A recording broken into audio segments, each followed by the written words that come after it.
काव्या अपने छोटे से खेत में सब्जियां उगा रही थी। उसने जैसे ही कुदाल जमीन पर मारी, अचानक जमीन धंस गई। काव्या सीधे नीचे एक अंधेरी गुफा में जा गिरी।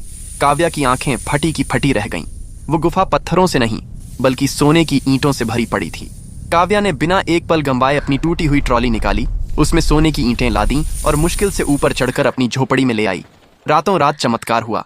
उसकी टूटी झोपड़ी की जगह करोड़ों का आलीशान बंगला खड़ा हो गया। अगली सुबह काव्या को लगा कि अब एक गाड़ी भी होनी चाहिए। वो फिर उसी गुफा में उतरी। इस बार जेबें भरकर सोने के सिक्के लाई और शहर से सबसे महंगी लग्जरी कार खरीद लाई।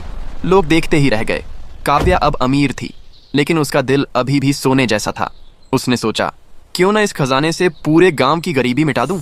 तीसरे दिन वो फिर गुफा में उतरी और गांव वालों के लिए सोना भरने लगी। लेकिन उसे खबर नहीं थी कि उसकी लालची बड़ी बहन और जीजा जी कल से ही उस पर नजर रखे हुए थे। जैसे ही काव्या ने सोना उठाया, पीछे से जीजा जी ने उसे जोर का धक्का दिया। काव्या गिर पड़ी। उसकी बहन हंसते हुए बोली, बहुत दान पुण्य कर लिया काव्या, अब ये सारा खजाना हमारा है, तू यहाँ से दफा हो जा। जीजा जी पागलों की तरह बोरे में ईंटें भरने लगे।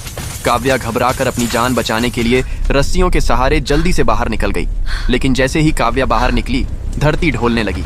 वो जादुई गुफा सिर्फ जरूरतमंदों के लिए खुलती थी, लालचियों के लिए नहीं। देखते ही देखते गुफा का मुंह बंद होने लगा। काव्या चिल्लाई, दीदी बाहर आ जाओ। लेकिन वो दोनों सोना बटोरने में इतने मग्न थे कि उन्हें कुछ सुनाई नहीं दिया। पलक झपकते ही गुफा हमेशा के लिए बंद हो गई। काव्या ने अपनी सूझबूझ से जो सोना निकाला था, उससे पूरा गांव अमीर बन गया।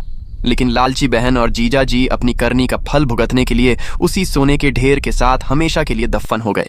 मेहनती काव्या के लिए वीडियो को लाइक करें, क्योंकि दोस्तों, दूसरों का भला सोचोगे तो महल मिलेगा और लालच करोगे तो मिट्टी।